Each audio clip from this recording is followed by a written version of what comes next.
rádio e a TV Brasil Espírita apresentam Caminhos de Autoiluminação. Apresentação: Liliana Fábio.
De onde vem o amor que me embala na dor, que diz que dor não é sofrer?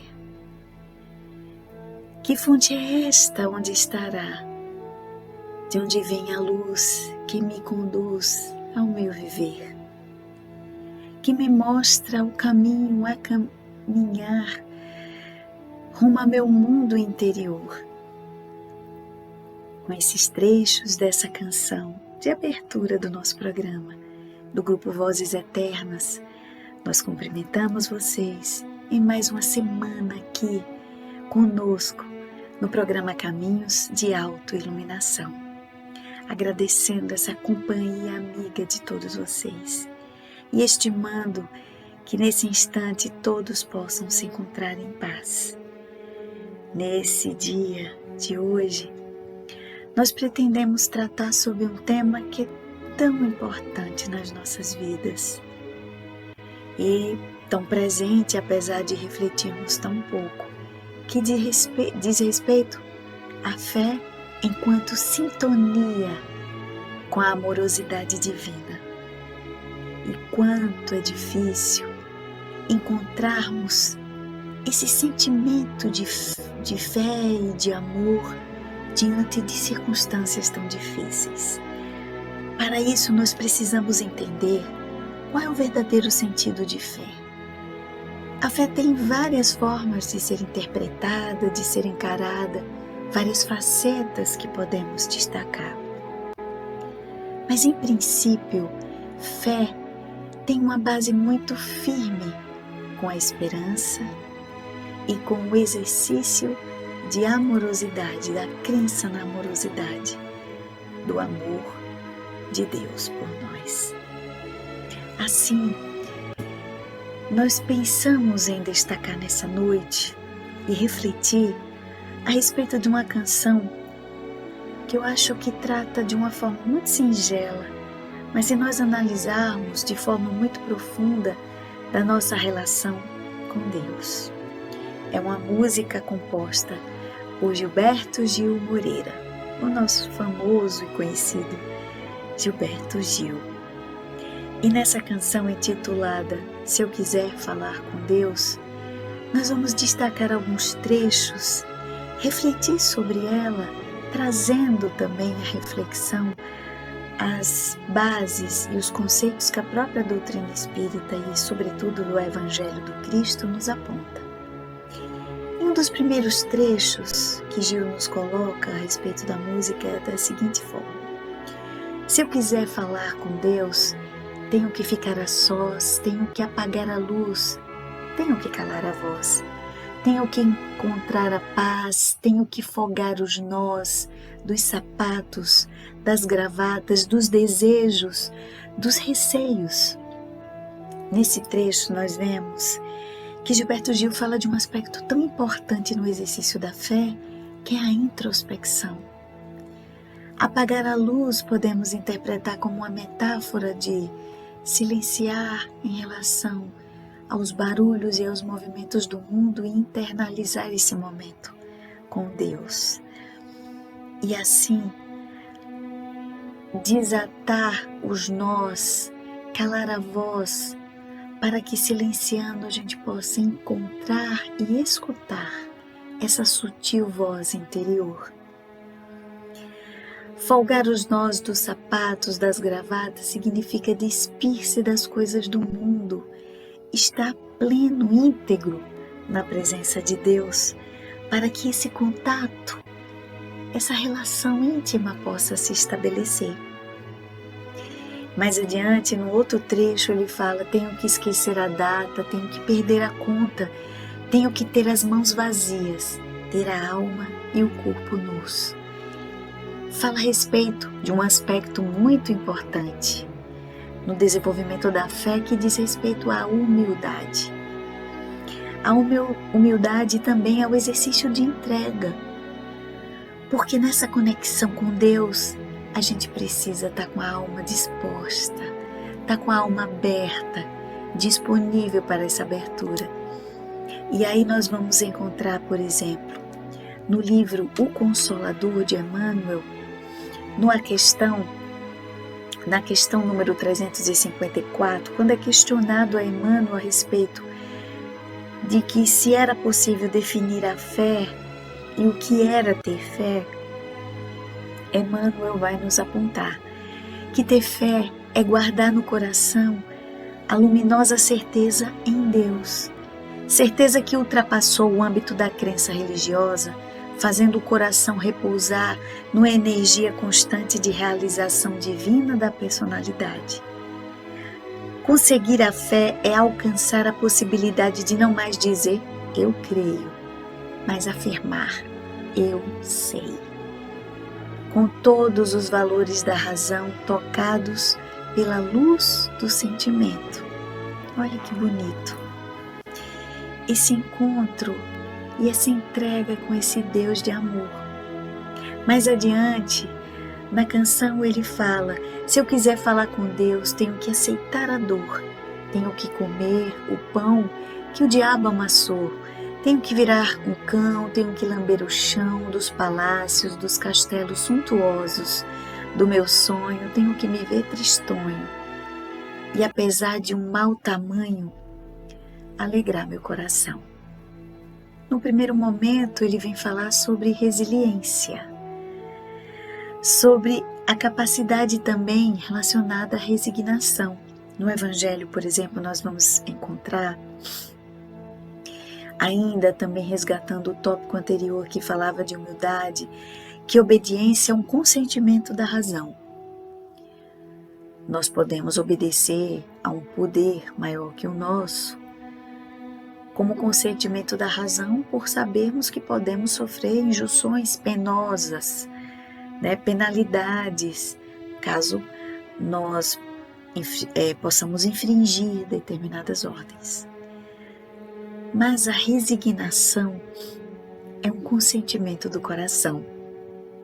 E nesse sentido, a resignação é um sentimento que apazigua, que enternece e que nos mostra, por exemplo, que apesar da dor e do sofrimento há de haver uma razão e um sentido. Por isso não há revolta. Por isso não há o furor, o clamor por uma justiça ou achar que Deus não foi bom para conosco. E então mais adiante ele fala: se eu quiser falar com Deus, tenho que me aventurar, tenho que subir aos céus, sem cordas para segurar, tenho que dizer adeus, dar as costas e caminhar. Decidido pela estrada que ao findar vai dar em nada, nada, nada do que eu pensava encontrar. Nessa primeira e anterior estrofe, quando fala que tem que aventurar em subir aos céus sem cordas para segurar, isso tem a ver com confiança. Tem a ver com aquele aspecto que Emmanuel falava no seu livro Consolador, quando ele dizia, por exemplo, não é mais dizer eu creio, mas eu sei. É uma confiança que se estabelece, que se assenta na razão, mas também aliada ao sentimento de amor e um sentimento de plena confiança, porque nós entendemos que na sua essência Deus é a bondade, é a justiça e é a amorosidade. E aí mais adiante, Emmanuel, falando a respeito da fé, vai nos dizer que, traduzindo, é a certeza na assistência de Deus e, por conseguinte, na sua profunda amorosidade pelos seus filhos. Ela exprime a confiança que sabe enfrentar todas as lutas e problemas, com a luz divina no coração, e significa a humildade redentora que edifica no íntimo do espírito a disposição sincera do discípulo relativamente ao faça-se no escravo à vontade do Senhor. É aquele sentimento proclamado por nós, na maioria das vezes, no Pai Nosso, que foi a única oração deixada pelo Mestre Jesus, que no seu diálogo com Deus, dizem as traduções bíblicas, se referia a Deus como Abba, que significa em aramaico paizinho. Jesus veio instituir e inaugurar uma nova forma de nos relacionarmos com Deus. Até então havia-se uma percepção e uma relação com um Deus punitivo, vingativo, tão distante de seus filhos. E vem Jesus e chama Deus de Pai Nosso, trazendo para perto de nós, dizendo-nos que Deus não é essa instância, esse ser, essa fonte do universo, criadora dos céus e da terra, tão distante, mas é um Pai amoroso e bom, tão próximo de nós. E aí a gente vê no Evangelho que o exercício da fé, que é um exercício de comunhão com Deus, ele precisa ser um exercício ativo, vivo, e que depende das nossas posturas diárias. É por isso que no capítulo 19, a fé que transporta montanhas, ela vem nos trazer detalhadamente diversos e diferentes aspectos a respeito do que é a fé. E aí nós vamos ver, por exemplo, que a fé sincera e verdadeira é sempre calma, porque ela faculta a paciência que sabe esperar.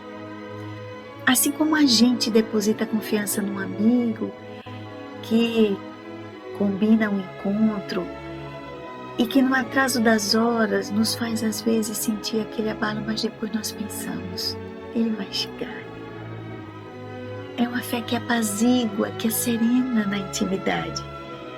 E aí o Evangelho nos complementa que, tendo seu ponto de apoio na inteligência e na compreensão das coisas, tem a certeza de chegar ao objeto visado.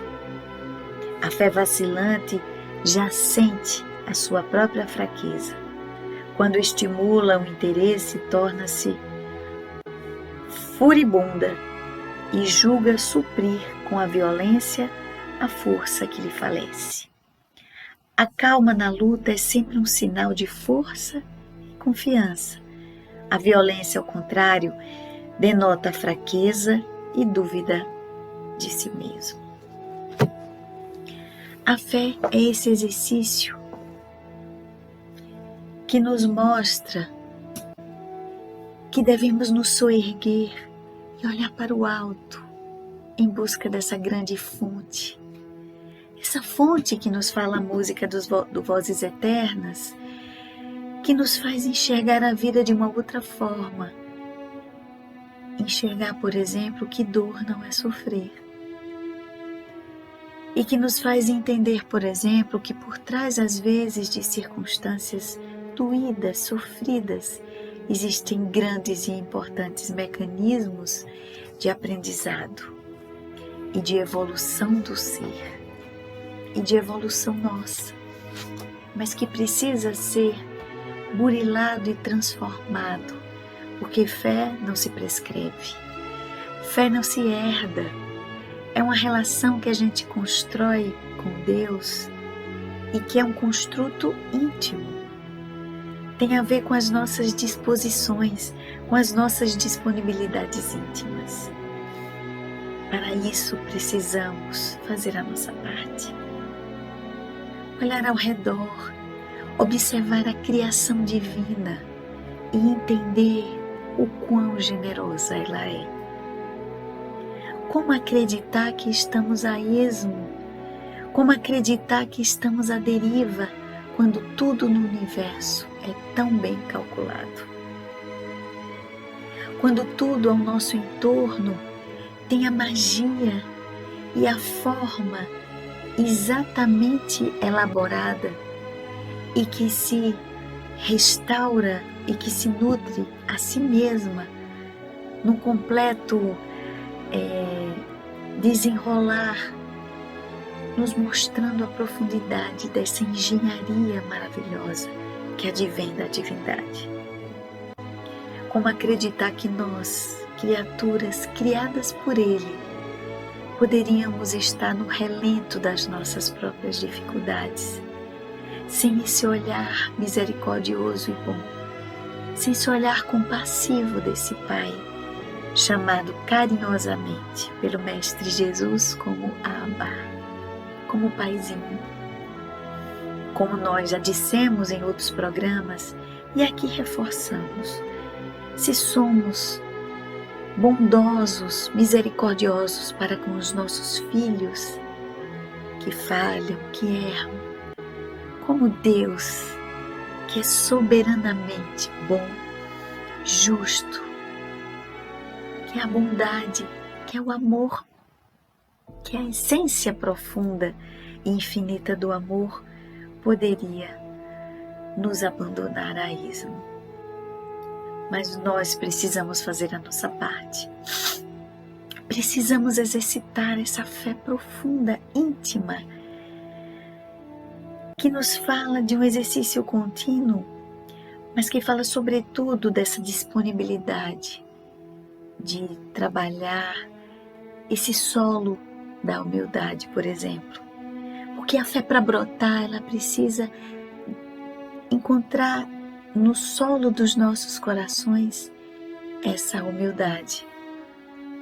Porque o orgulho e a vaidade são grandes e importantes obstáculos para o exercício pleno da fé. E aí, nesse sentido, no Evangelho, mais adiante, basicamente no tópico que trata a respeito da fé religiosa, a condição da fé inabalável, nos seus itens 6 e 7, nós vamos encontrar, por exemplo, lá no finalzinho, uma descrição que fala que em certas pessoas a fé parece de algum modo inata. São aquelas pessoas que parecem que já nasceram com um sentimento de fé robusto, inabalável, que apesar das situações tão tristes, desafiadoras, penosas, trazem na profundidade do ser o sentimento de amorosidade que não se perde diante dos desafios. E aí o Evangelho nos diz, em certas pessoas a fé aparece de algum modo inata, uma centelha basta para desenvolvê-la. Essa facilidade de assimilar as verdades espirituais é sinal evidente de anterior progresso, ou seja, é um sinal de maturação espiritual, de burilamento desta alma.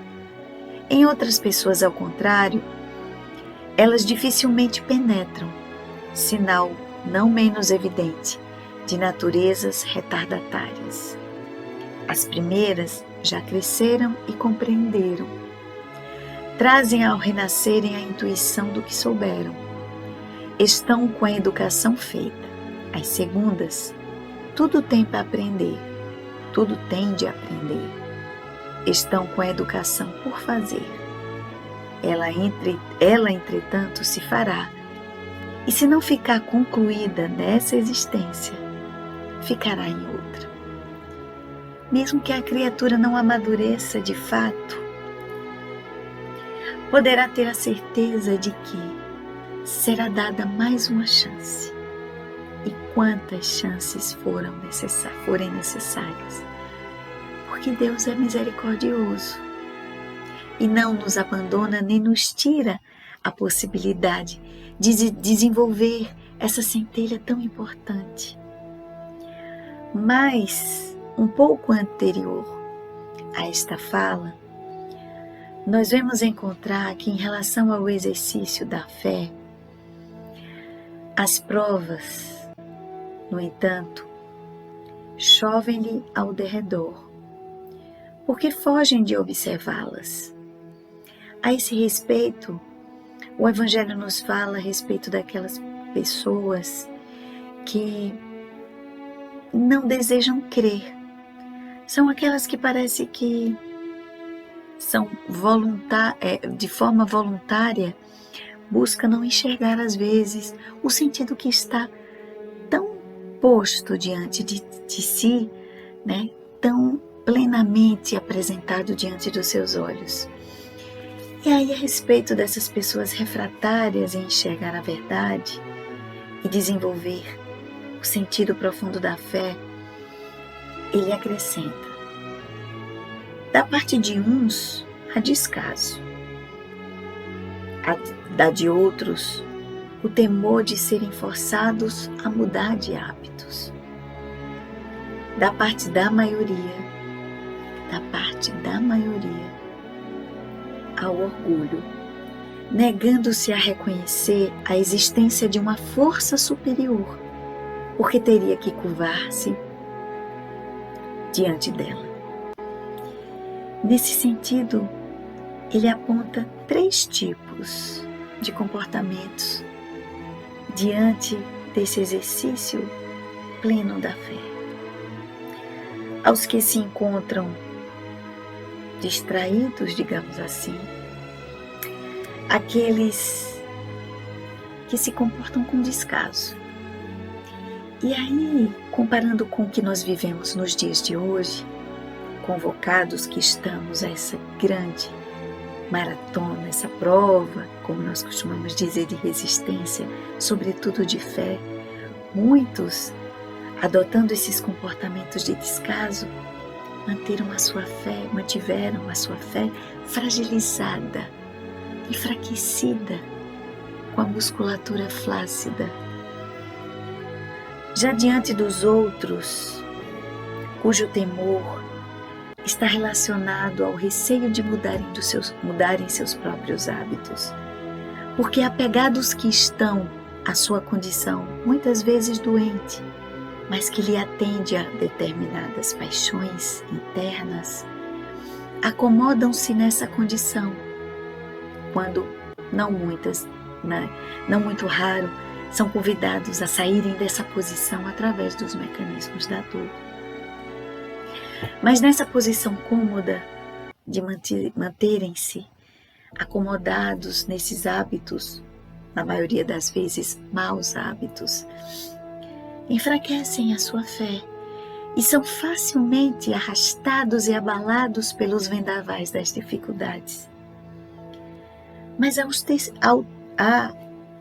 o terceiro tipo, descrito no Evangelho, que são aqueles que fecham a visão pelo orgulho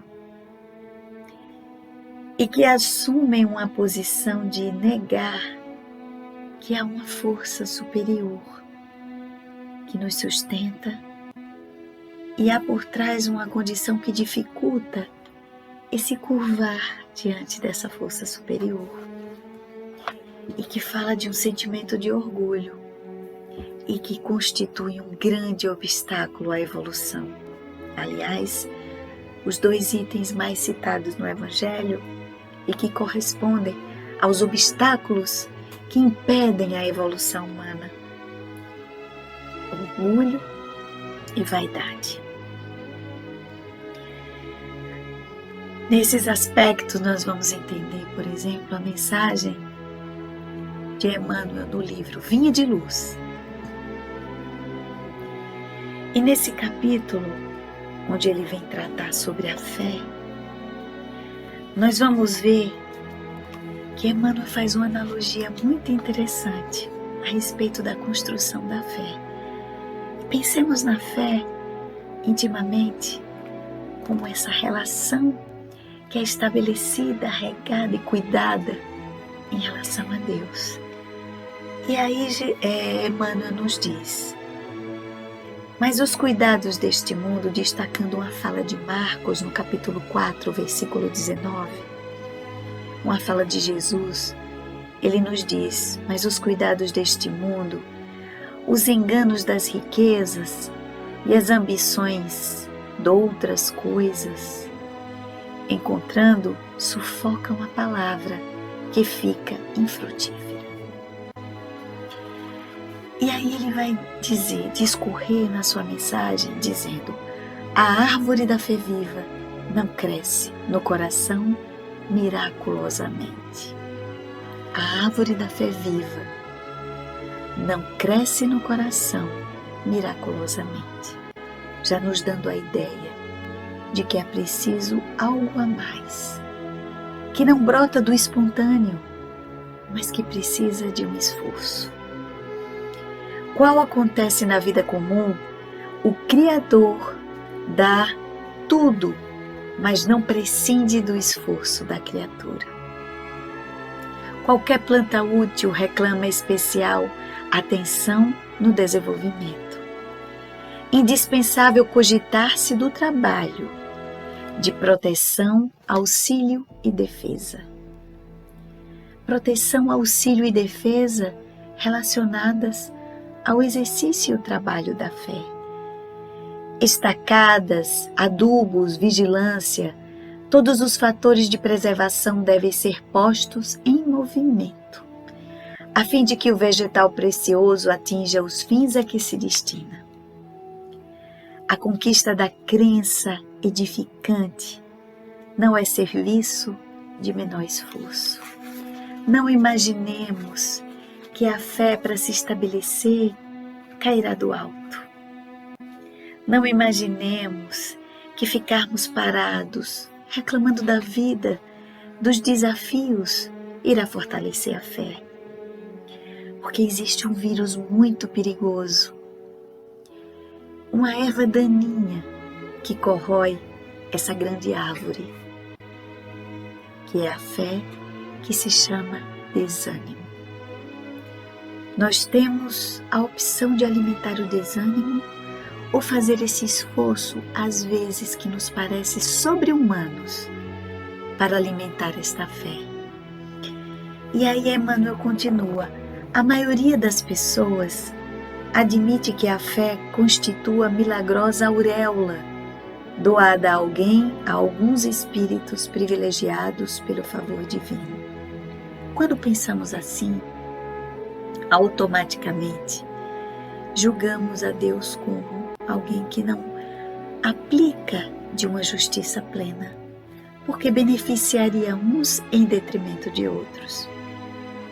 Faria com que algumas pessoas fossem dotadas de uma fé robusta, inabalável, que as sustenta nas provas difíceis, e para outros tornaria frágeis, fracos na fé, os quais sucumbiriam facilmente diante das vicissitudes da vida.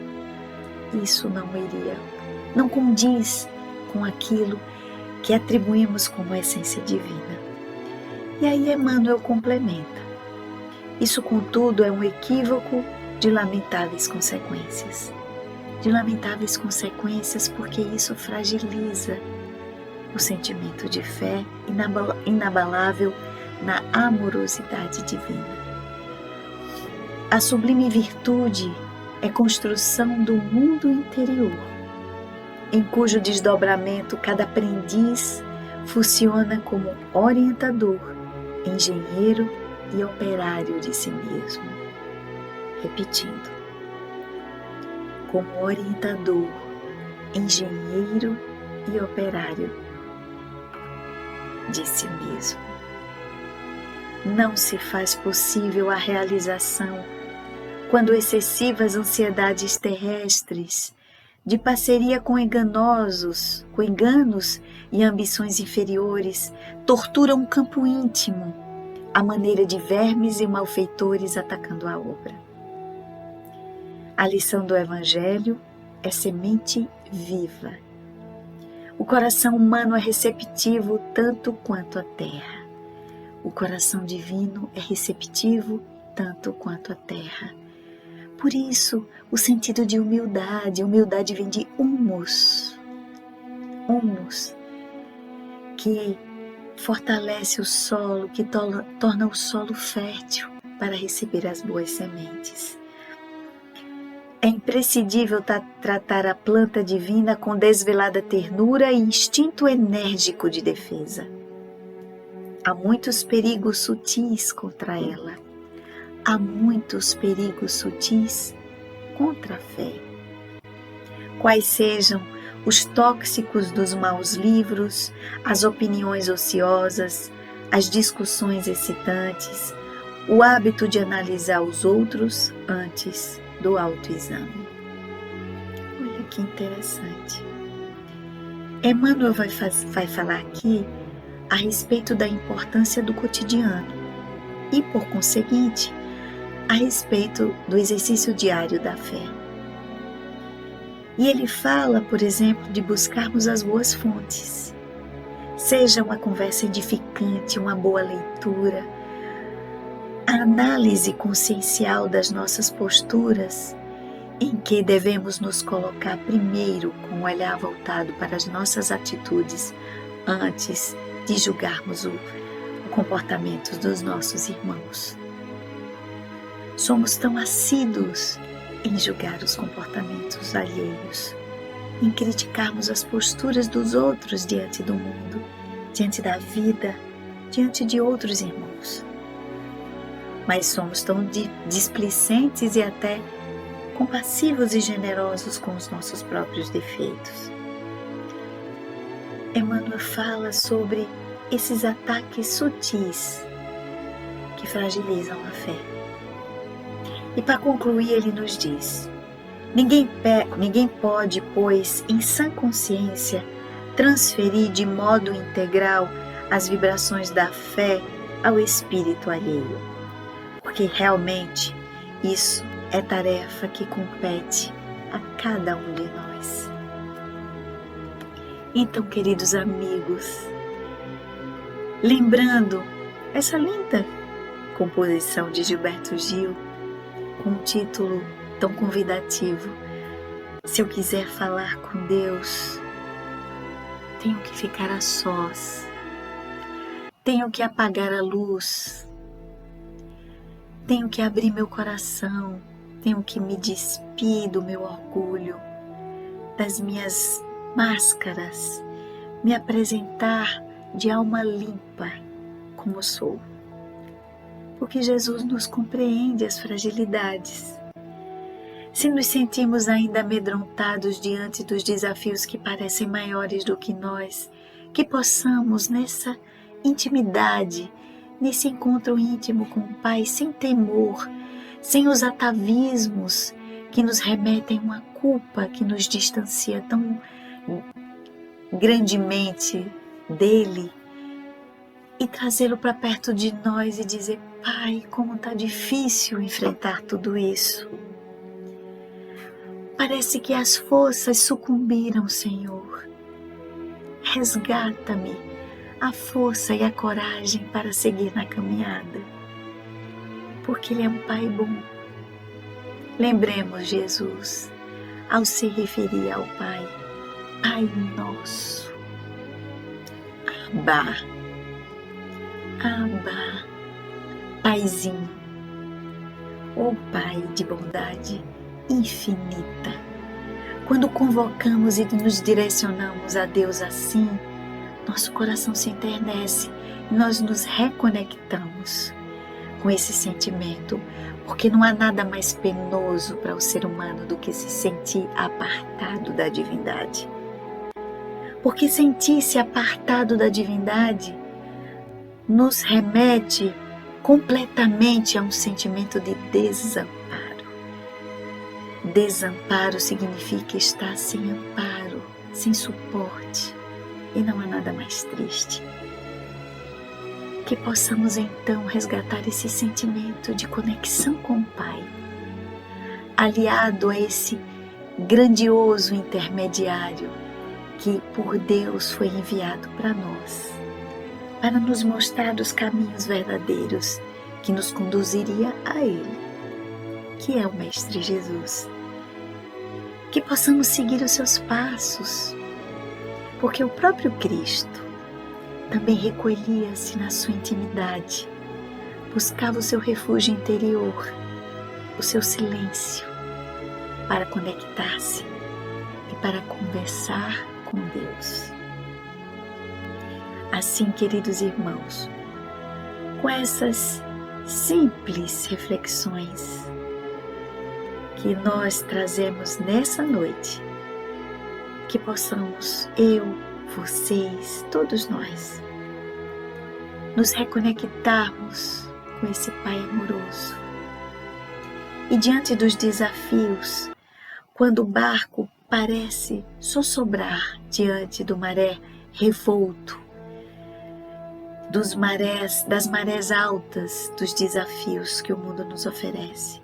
Possamos nos segurar e enxergar na frente desse barco esse grande timoneiro, que é o Mestre Jesus, e apoiarmos-nos nessa fé que está aqui, que só precisa ser trabalhada, burilada, através dos nossos esforços diários de compreender que Deus está acima de tudo e que, apesar do aparente caos, Ele nos comanda a vida e nos dirige, sob a inspiração sutil do coração, a caminharmos nos verdadeiros caminhos que nos conduzem a essa busca da autoiluminação. Grata pela atenção de todos mais uma vez, pela paciência e pela presença fiel conosco, lembrando que todos podem auxiliar através de perguntas, de sugestões, inscrevendo-se no canal da Rádio Brasil Espírita, também TV Brasil Espírita, acionando o sininho, o lembrete, diante dos inúmeros programas que os nossos irmãos preparam com tanto zelo, com tanto carinho para todos vocês. Grata mais uma vez e que Jesus nos abençoe enormemente e que o Pai amoroso e bom permaneça e estará sempre presente em nossas vidas. Que assim seja.